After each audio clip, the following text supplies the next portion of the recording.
Do you think OpenAI goes to zero the way that Netscape went to zero? That's a spicy question. See, it was. I think it could. I hope it doesn't. Yeah, Right? I think yeah, we need competition. But I mean, none of us types into Alta Vista anymore, or yeah, Excite, or Lycos, right? And so I think Sam Altman's deeply aware of all this and like very, very, very sophisticated thinker in this space. So I don't think anybody should bet against Sam Altman or the team that's there. yeah, But on the spectrum of potential outcomes, that is an outcome, and it's not at a zero probability, right? yeah. Now, again, I don't think betting against OpenAI or Sam is at all smart, as we saw when the board tried to take him out and brought him Yeah. back. Like, don't bet against Sam. Most robotics demos never ship. Deployed is about the ones that do. This is Deployed, where physical AI gets real. Well, welcome, Ross. It's great to have you. Ross is a famous venture capitalist who backed a number of different things. I'll let him talk about what he's done. But I usually start these by talking a little bit about how we intersect. Yeah. And our story goes back almost exactly, I'm not going to say how many years, but it's A almost long an time. anniversary date. And then it was March. It was a spring in March in Mountain View, California, because we both arrived to interview for Netscape internships on the same day. And Yeah. so I think we've talked about this in the past, but I'm curious what your experience was of that internship interview. This was the boom of Netscape had just gone public. It was the hottest company on the planet. I think Mark Andreessen had just been on Time magazine, Yep. and so we somehow lucked into getting on-site interviews in Mountain View. And so tell the story of what your day went like. What I remember the most is how in awe I was of just being there. Because the thing that's so different now is people know about the cool tech companies because they know about all the money. We got the blogs, the Twitters, the whatever. Back when you and I were kids, I mean, you knew Netscape was a big deal, and yeah, Mark had just been on the cover like barefoot. You could see his toenails. I remember that was a big thing. But you did not know it was not cool. It literally was just not cool to be a nerd, and you and I were. And then you showed up here. And number one, I remember oh my God, there's SGI's campus was right next to Netscape's. There's Sun's campus. All these companies are gone. And then everybody was just an engineer and just wanted to talk to you about software. And that's just nothing I'd ever experienced outside of a classroom. So I was in awe of the whole thing, from the billboards to the buildings to the humans. Hard stop. Was yours the same, or was because you were MIT? You're just I'm already wired for this.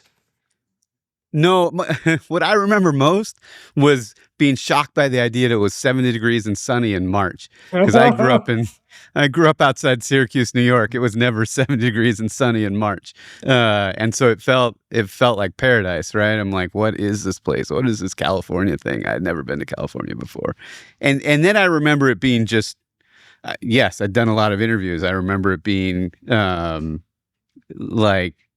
slightly sloppily arranged interviews, right? The interviewers didn't really 100%. know exactly. They're like, oh, it was Yeah. took 5 minutes of calibration for them to figure out that I was maybe worth talking to, and so yeah. But I remember the same thing, just being in awe of. And then I just remember it being Cubicle Land, right? I mean, these are the days of Dilbert making fun of Cubicle Land, and I just remember it being Cubicle Land. Well, Brad, my first, so not the interviewing, but my first day at the first internship, I had a very important job, which is Michael Toy, who was running the Cheddar releases, the 2.0 release. He was program managing it, gave me $100 to move all his shit from one cubicle to another. Like it was literally my high powered software. you I was like, you got yes. paid you got paid I, above and beyond your internship. That's and I amazing. was psyched. I remember being like $100. Like I am in. Like, and that was like, and in retrospect, it's because like they were growing so fast. Like everybody was moving, yeah, cubicles all the goddamn time. And now I'm like, I'm sure, Toy was like, why do I want to deal with this crap? Here's this kid. Yeah, pack up all my shit, move it over there. I mean, you're lucky it wasn't just an intern hazing thing, right? Yeah, but yeah, the thing is, like, I mean, in retrospect, this is just, I mean, everybody, I guess, everybody was so young, and I remember the same thing. Is like you always feel like you're kind of interrupting people somewhere between like they had just written a feature that was just getting pushed or just getting merged, and then they really need to finish that because everybody needed to go play Quake. Right, right, Do right, you remember that? right. That was another part of the Yes, culture. I mean, there was yes. the beer bus and the sort of the fun California thing that, again, I'd been intern at one of the DoD firms, like Rockwell Collins, I think. Tie, suit, sit there quietly, write my Perl script. And like here, it's like, turn you loose on the code base.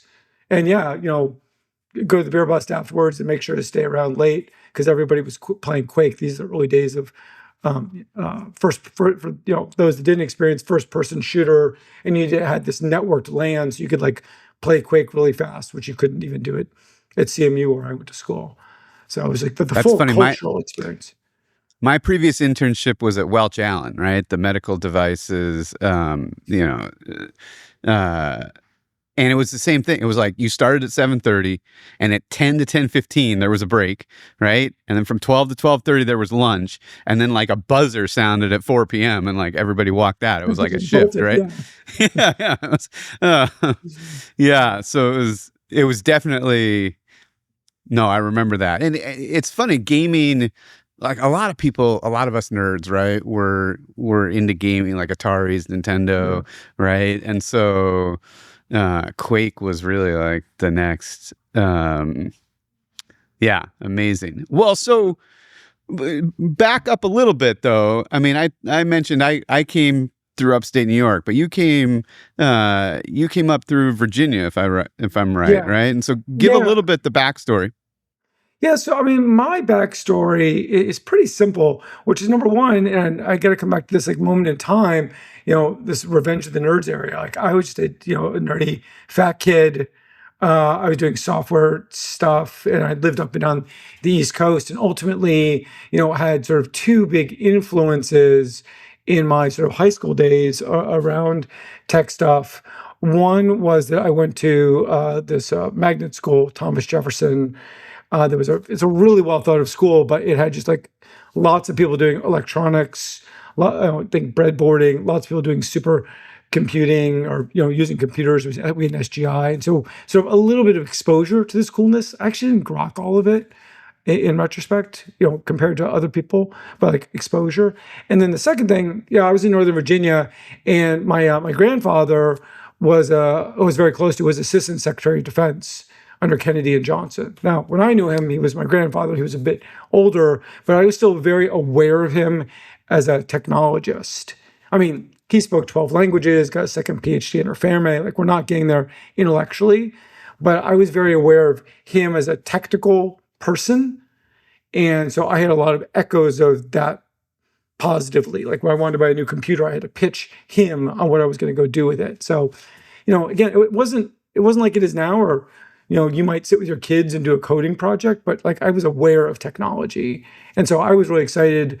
Then I did a summer at Carnegie Mellon, and then just kind of went there because that seemed cool. And it was, again, full of nerds and full of, programming, which I was really drawn to from the jump. Just say one more thing, and I'm curious what your experience was. A lot of people now have these grand plans, like where they're going to move, what they're going to do. Mine was always stumbling. I kind of went to CMU because it was good for computers. It was well thought of. And then even coming out to Netscape was, as you said, it was so exciting. And then you got here and it's like, this was just the obvious thing to do, but I didn't have a plan. I was just kind of walking from like the next hardest, most interesting place that I found. Was yours different? Were you like MIT dialed in, be number one? No, I kind of always had this approach of trying to position myself for opportunities. right? And yeah, it's interesting. Like, MIT is a great school. It was my second choice. I really wanted to go to Caltech, right? And I didn't get into Caltech. So it's like, but I applied to Purdue and Clarkson and like some really, really great schools, right? And it was really just about like, I want to pursue engineering, and where's going to be the best opportunity to do that? And obviously MIT was a great opportunity. But then it was the same thing. It was like internships, what's coming through campus, what opportunities are out there, but kind of always just like scanning the horizon and saying what opportunities are out there, where can I, and I mean, we could do a whole podcast at some point on like all the opportunities that haven't come my way, right? Like all the opportunities I've pursued that didn't, I interviewed at one point for head of Siri at Apple. I didn't get it, right? Like that would have been a cool gig. Well, so I stayed at Amazon and rose to distinguished engineer, right? So, and then ended up leading robotics. But the point is like, you're always, I think, looking not at like, here's the exact destination. Like I feel like kids these days like try to build this perfect resume, like aiming for a bullseye with MIT. You can't really do that, right? It's like It's much more, okay, what am I passionate about? How do I represent myself well? How do I get the best opportunities I can, and then maximize those opportunities, and then keep scanning for where are new opportunities, right? And I mean that must be what you do in the venture world, right? In the kind of early stage, like you're constantly scanning for founders and opportunities, and where can I make that investment that's gonna tell me. I mean, maybe tell me if that analogy fits or if it doesn't, right? On how you think about like landing opportunities. Well, firstly, I would say my career was as an engineer and then as a leader of large teams, and as a founder, starting companies. And I've done the last 15 years in venture, and my view of it has changed a lot, most in two very opposing ways. One is just being open to being surprised by where opportunity is going to show up.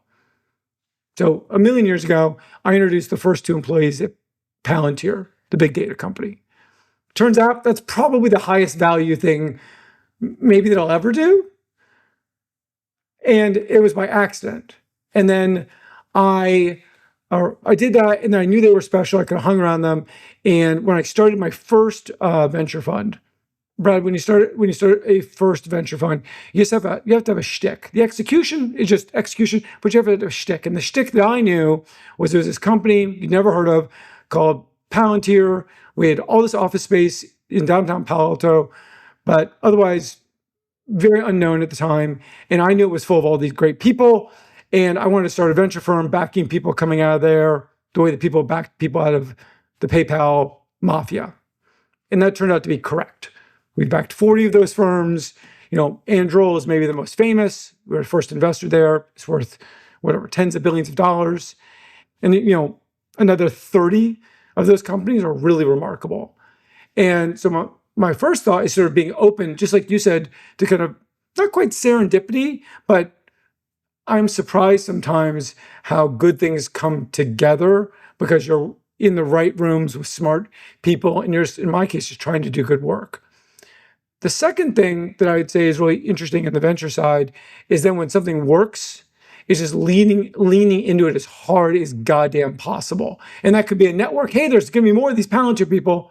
Sometimes it's a company, which is like, this is working, just hammer all the money in and, don't overthink it. And I think those are actually some of my biggest rubrics now, is sort of like, I guess Lucy said, try and work with the best people, try and work in the biggest ideas. And then when something's inflecting, observe that, and then just get more involved, more capital, more excitement, more energy, and there's even a cycle there of like, hey, there's an exciting company with all the money. It starts generating new businesses. People leave Anduril, people leave other companies, back them. And sort of it's a pretty fun flywheel, because then you're working with good people.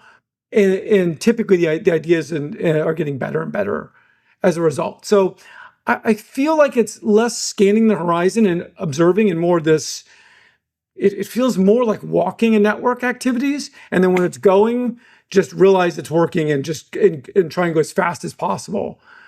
And I think that's what building XYZ as a firm has been like. And actually, it rhymes with some company building in that same way of like, trying to look when things are inflecting and then go after like that really, really hard. It's very similar very different domain, but similar thesis on how we looked at robotics at Amazon, right? Which is this technology working in this process path? In which case, go, right? Don't slow down, don't pass, go. Just, don't overthink it. This one is working, it's paying back. Like, let's get it rolled out. Let's get the team behind it. Let's support it.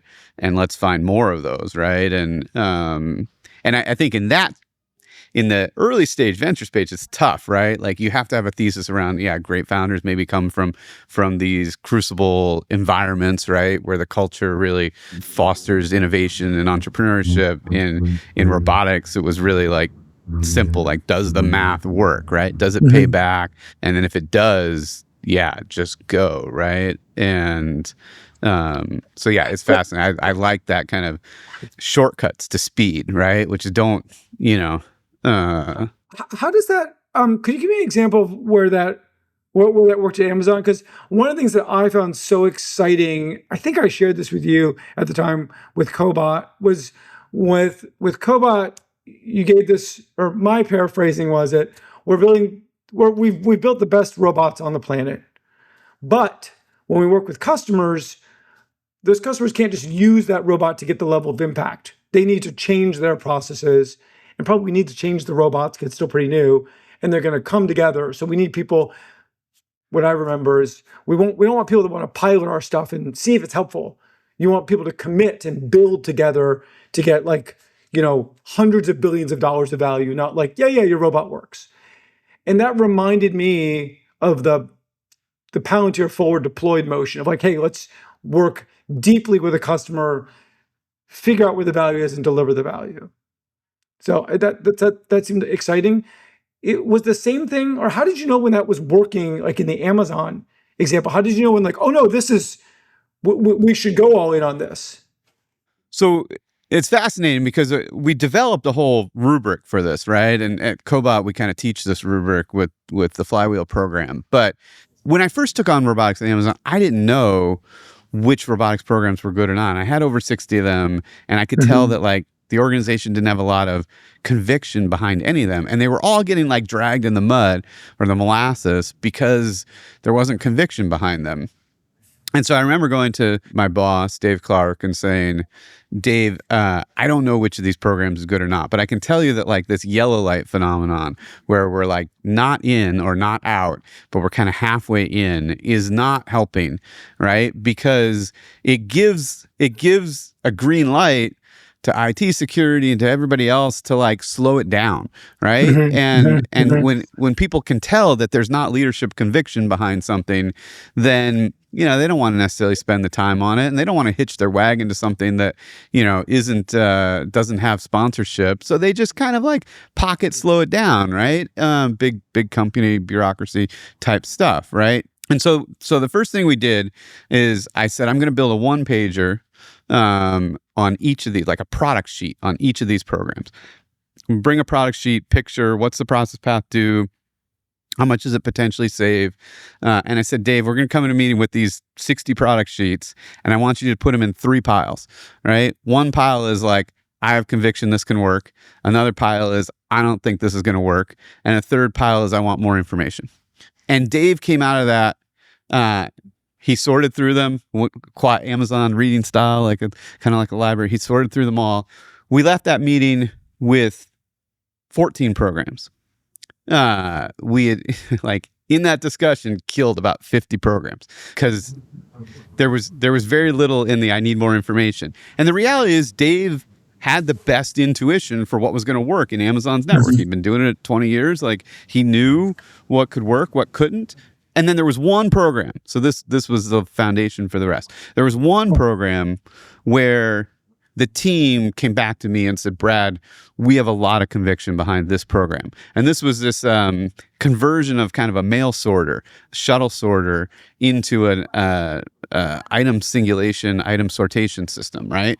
And it was kind of a novel application. You think you use robot arms to pick things and sort them, right? Kindred AI and others, there were these companies doing it. And the team had come up with this concept, we can just use a traditional mail sorter, but one that can handle small packages, and we can put Amazon products in it. And it was working. But Dave was not convinced that this could work or not. And I came back to Dave and said, okay, there's one that I want the chance to pitch you deeper on, right? I want and it's not going to be me because I don't know this system, but I'm going to bring the team back. We're going to bring the financial, before we kill it, we want to do more than a one-page treatment on this. And then we wrote the 6-pager Amazon style, with the financials. We brought the operators in the room. We talked about the performance of the pilots, and Dave read the document thoroughly.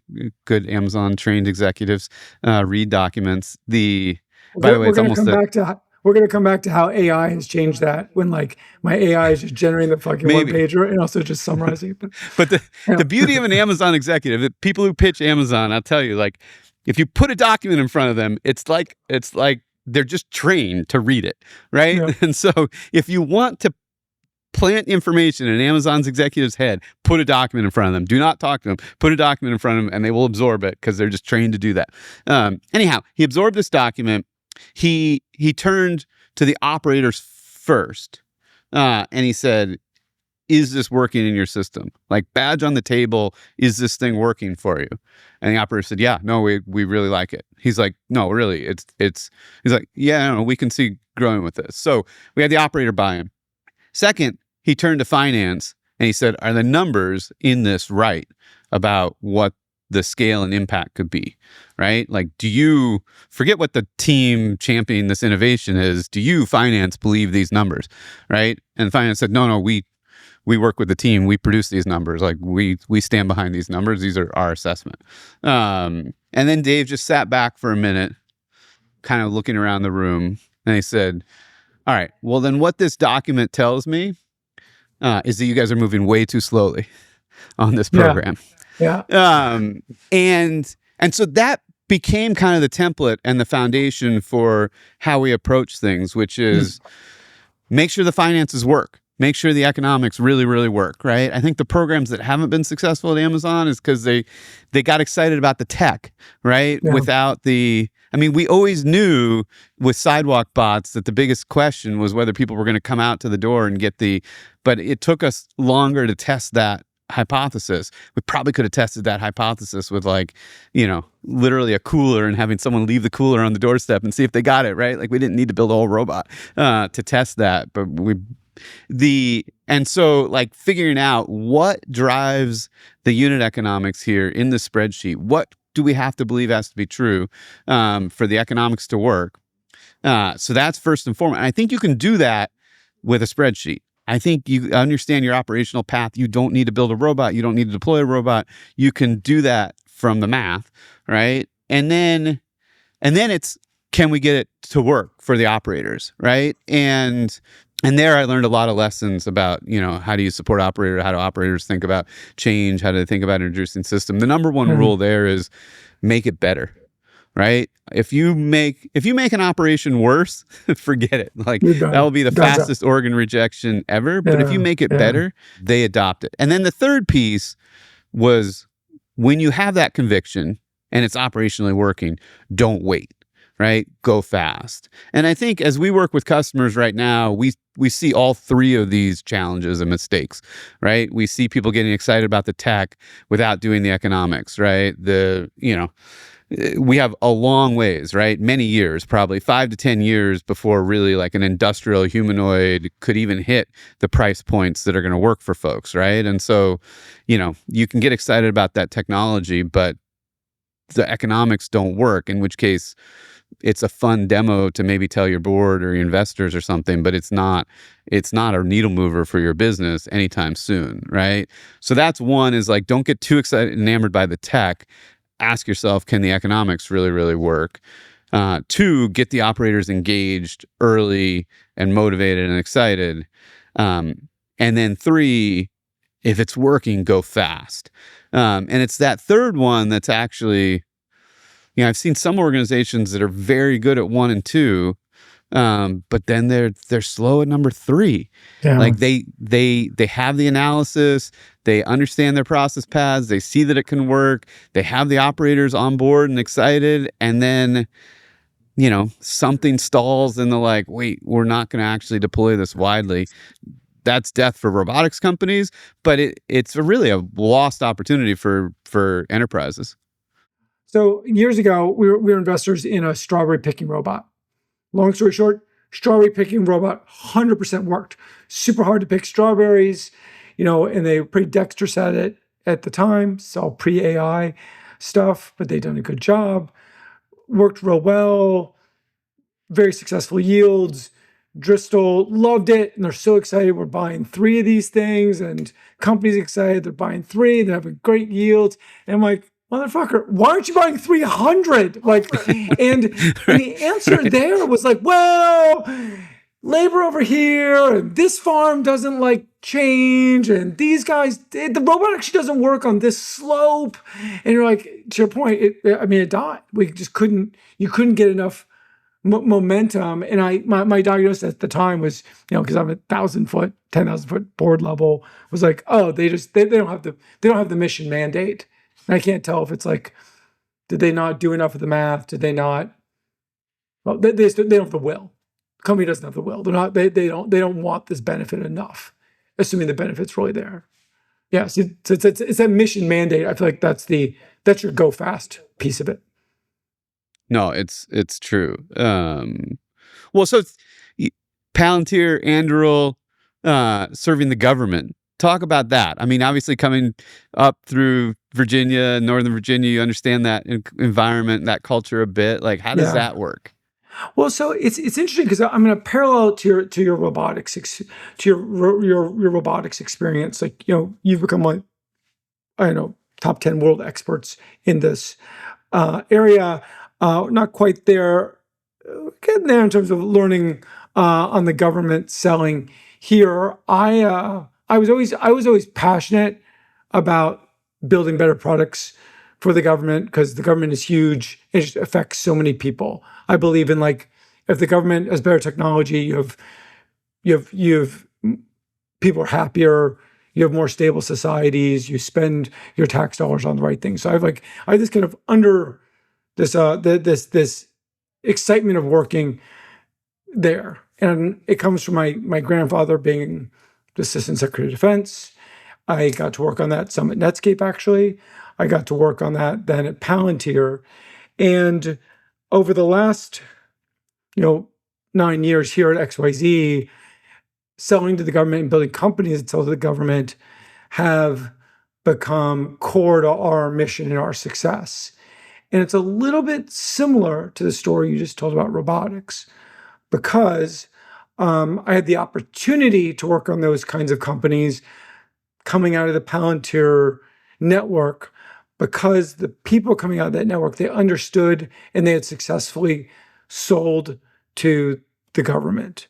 And that is a very rarefied skill then and now. I would actually argue in defense tech, which is having a boom moment and everybody's selling to the government, the biggest limited resource is actually people that know how to sell products to the government. I think they're order 40 people in the US that can lead those teams. Shyam Sankar at Palantir, Matt Steckman at Anduril, Zach at Hermes, Scott Sanders at Forterra. Literally you can name the people.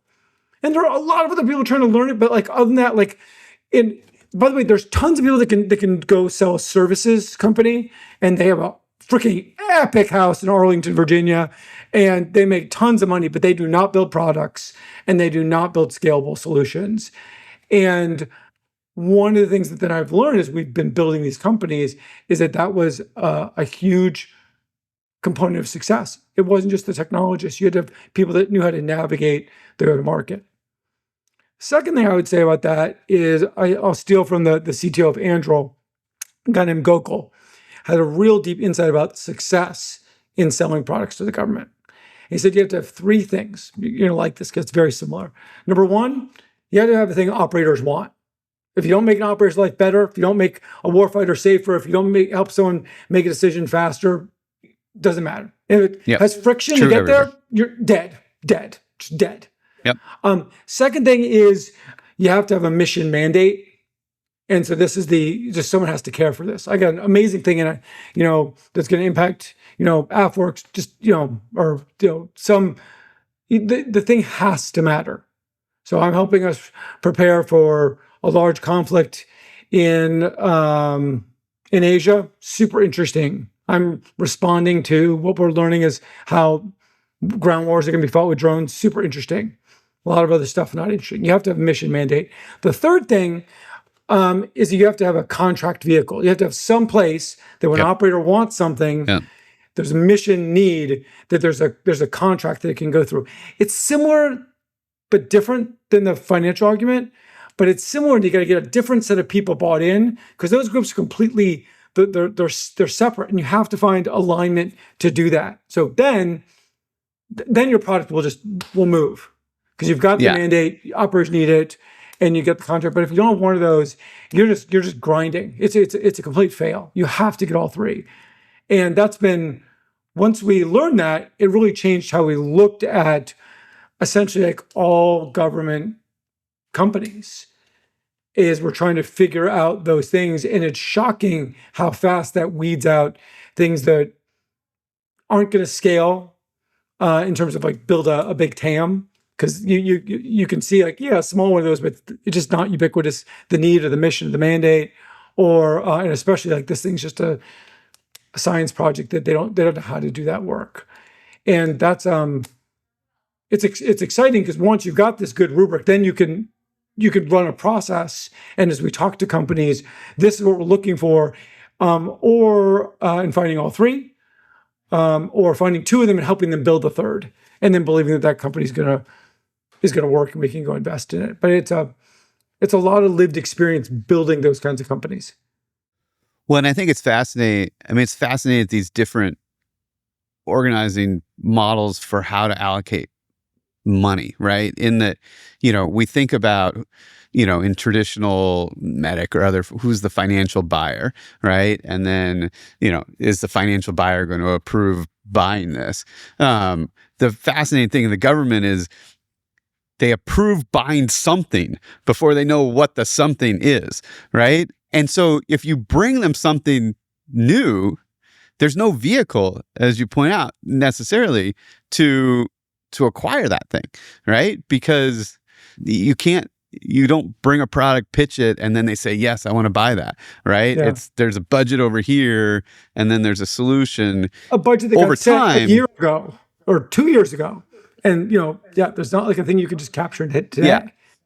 Or you start to work with Congress to say, this is the product you need. And that's where obviously Palantir and Anduril have done that. And then as they've been successful at doing that, then they understand the mechanism, and then it becomes, I watched Scale AI kind of learn how to do this, and interviewed a lot of those 40 people. Hey, if you're one of those 40 people watching this or listening to this podcast, we're hiring at Cobot, one of you. And so please. You want to found a company? Or, we could fight about it. Call Ross, call me, decide what you want. One of the two. Everything else, what you're doing now sucks. One of the things, by the way, along these lines, that's interesting is in how you track these companies. All of our government companies, we look at them now with every year we run them with just very high error bars. First year, we think we're going to do somewhere between 2 and 10 million. Next year, 15 and 23, and then it's 35 and 70. And on one hand, you'd say that's every company. I don't know how many things I'm going to sell, but not really. Because the federal government is much lumpier, so the dollars can be much bigger.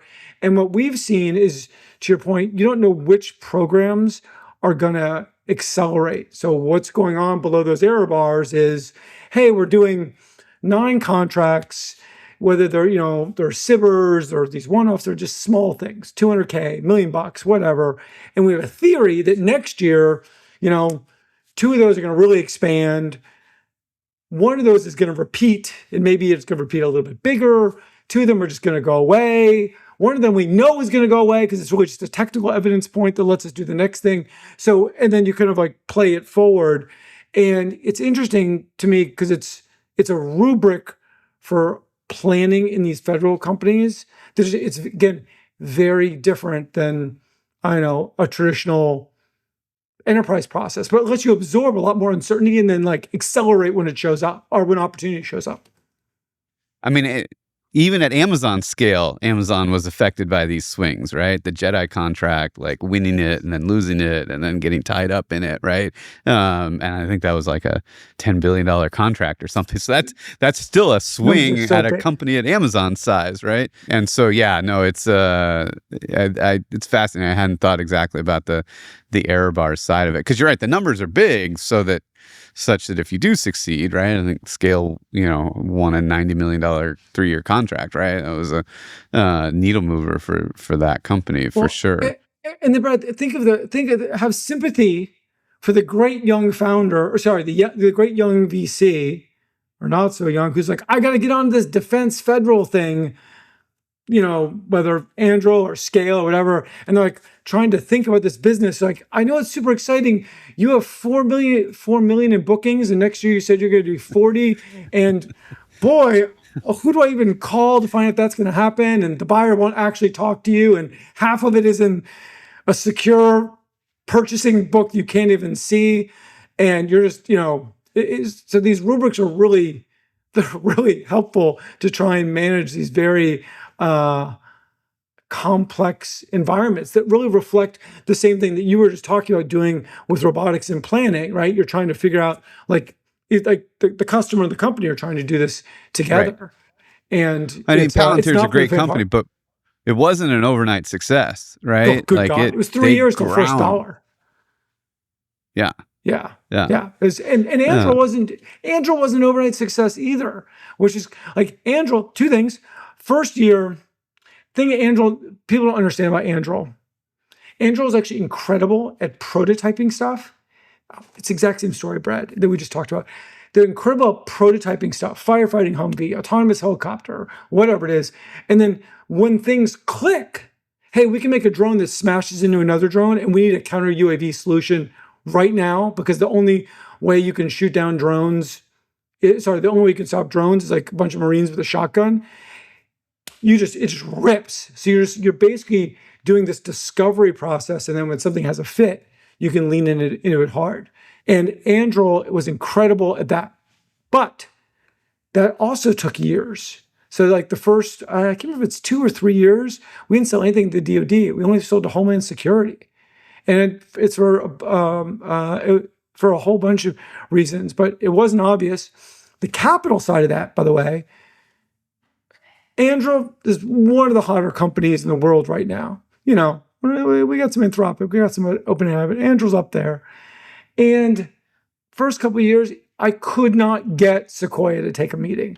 I could not convince your favorite venture firm to be interested in it. And the worst of this was I would talk to my smart LPs. I'm like, you should give me more money. I want to put $100 million into this.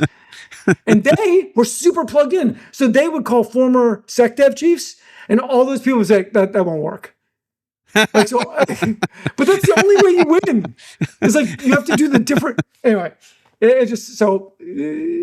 not an overnight success.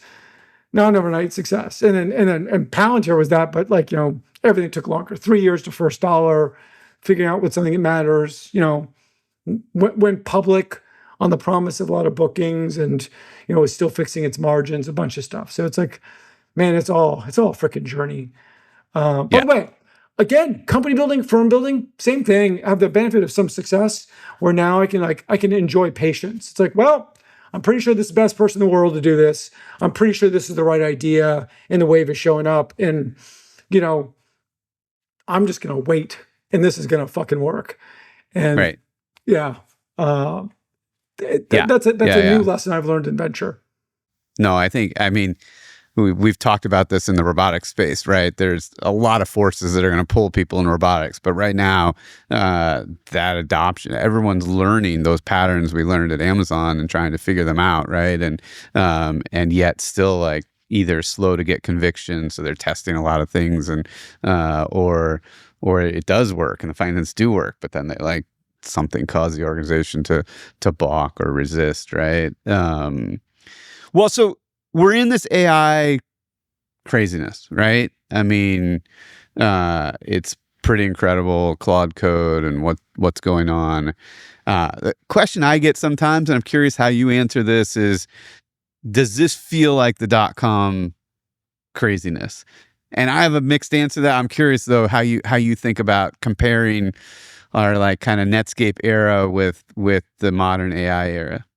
You are the best person in the world to be having this discussion with, because my answer is so clear, and we both lived through it. Which is, so I worked on the browser originally, and at Netscape when I was a little woodchuck, and I moved over to the server side. I worked on the security server, and I remember my buddy Rob was working on the calendar server. It's like one set of cubicles over. We funded the crap out of that. Calendar server did not matter. Like that was not a category. Tim came over and from Michigan, and we built LDAP in the Open Directory server. Standard 1 Tim House. did Tim not House. matter. Yep. Tim House, but that business completely lost.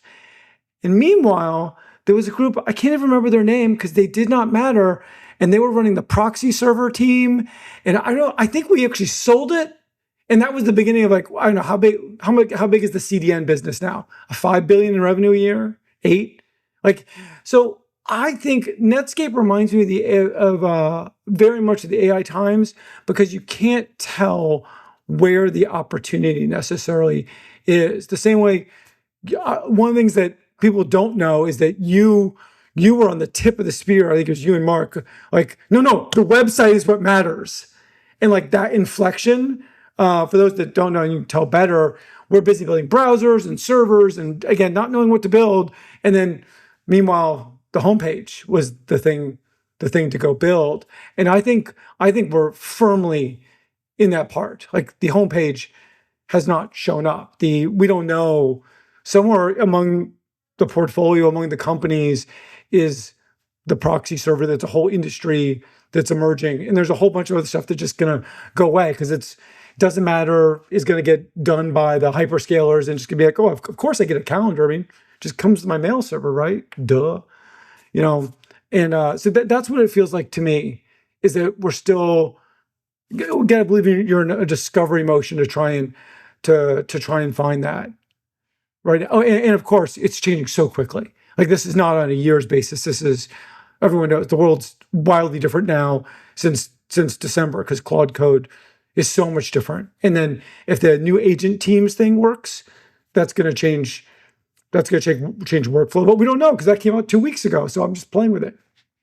Well, and I think the fascinating thing in this, right, is the platforms are always the enabling capability, right? The browser, the web server, proxy server, these were the enabling capabilities. But it's not always where the value, and the beauty of building a great platform is there are many applications. And to your point, you don't know, is it going to be company websites? Is it going to be internal intranets? Is it going to be, destination travel websites? Or is it going to be social media and people like posting stuff to each other, right? We didn't really conceive that Facebook would be one of the dominant websites, right? Or even Amazon, right? Like, if you'd ask people what were going to be the most interesting websites back then, it was like the fish cam watching the aquarium, right? Like, that was the exciting that was one of the top 10 websites.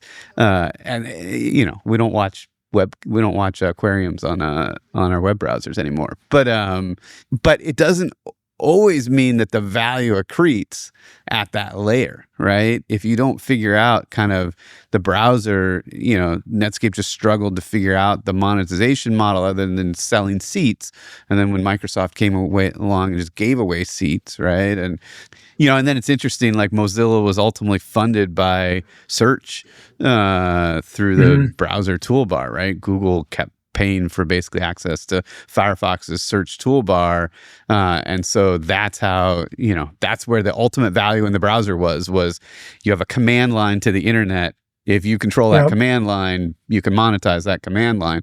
But figuring that out took a while. And I see that same thing, right? I think, OpenAI and others are struggling with that right now. Like, how do they make sure the value accretes at some level to them, or does it become commoditized like the browsers did? And a little bit, we have great models, right? And they're those layers kind of, so can you build a defensible platform?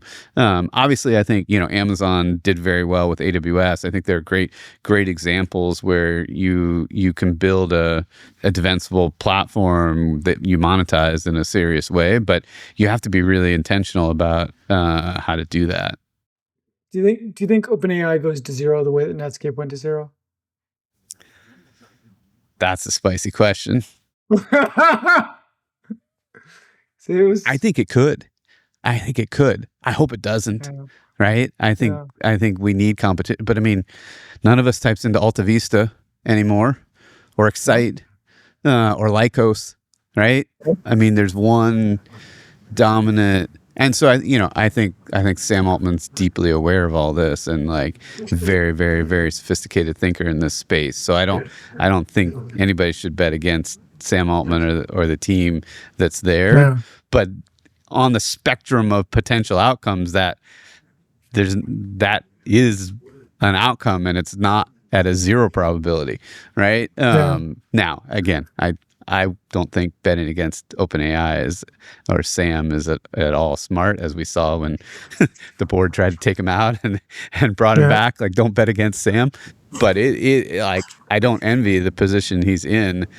And is NVIDIA in a more defensible spot? Yeah, I would much rather have NVIDIA's hand right now, because it's complicated hardware, and he knows how to monetize it. It's pretty clear how to monetize it. Now, obviously, everyone's nipping at his heels, but he's got some great tech, and it's very defensible. And so I think, figuring out where the value accretes to, it's Cisco, Corning, these guys made a lot of money during the .com era too. And so, sometimes the value accretes all the way down at the lower level of the infrastructure. So we'll have to see where it all plays out.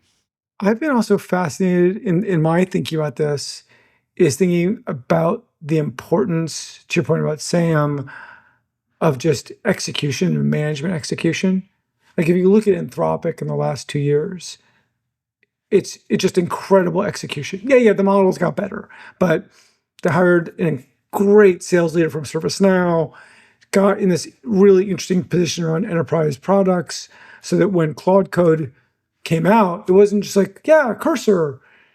Yeah, we have look at our model. It had this different, hey, this is for work.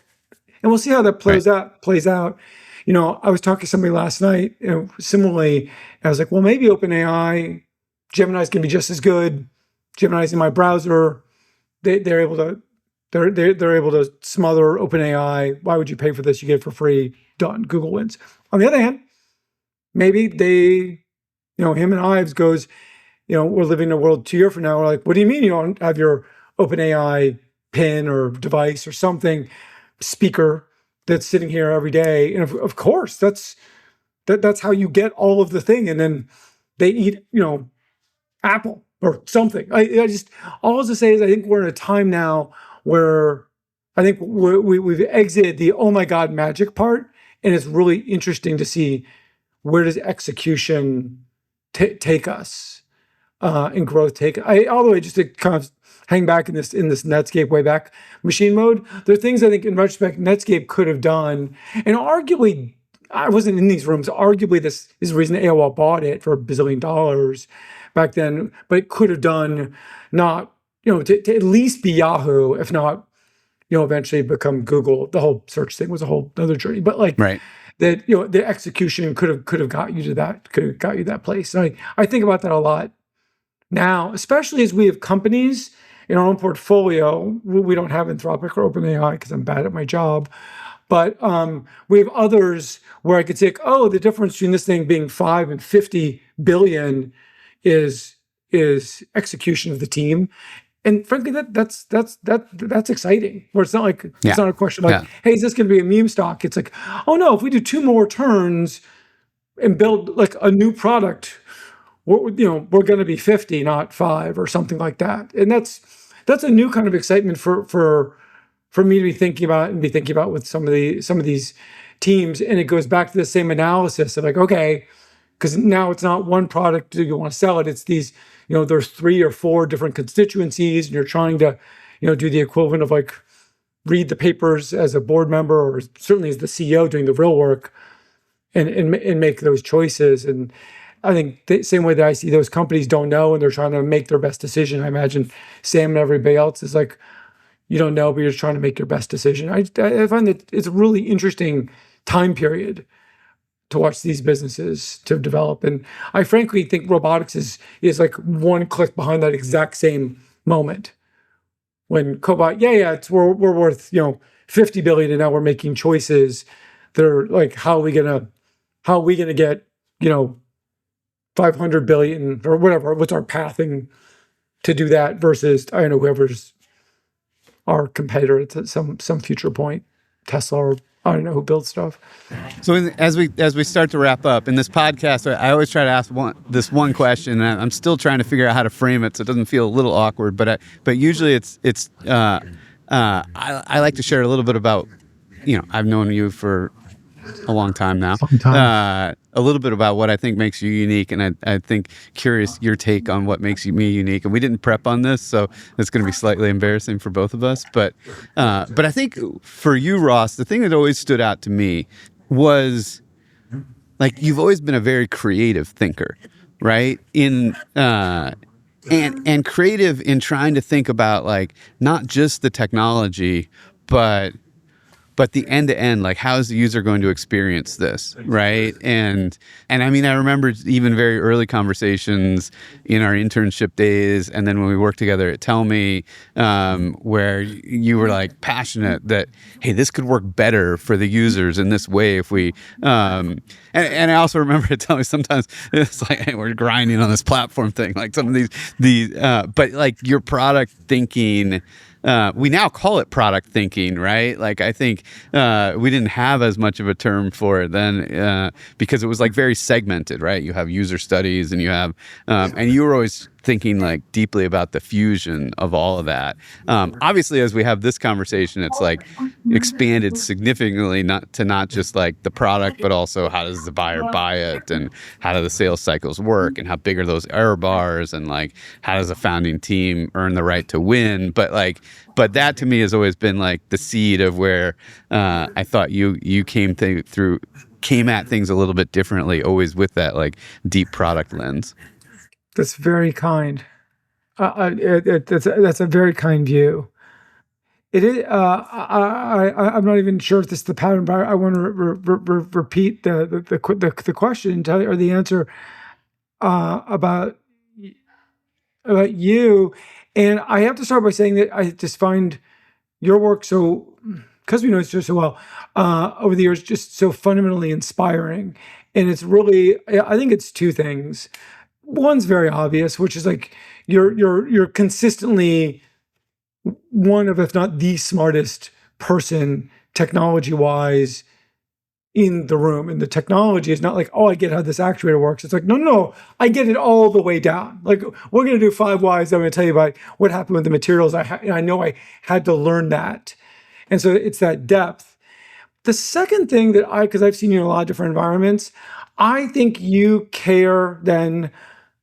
You care about everybody else's success, whether that's an engineer that's working on a team and you want them to get the right opportunities and them to be successful and that ambitious and drive, or it's the customer that's working with it. I think it's why robotics speaks to you. It's because it's maybe the ultimate combination of technology that impacts a completely different business. Same story at scale, labeling, but labeling the impact.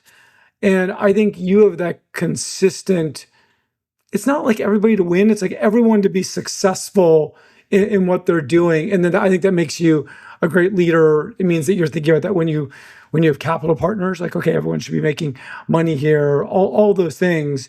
I don't think most people have that. Most great technologists that I know, they're not thinking about other humans with empathy and awareness of how to pull them together.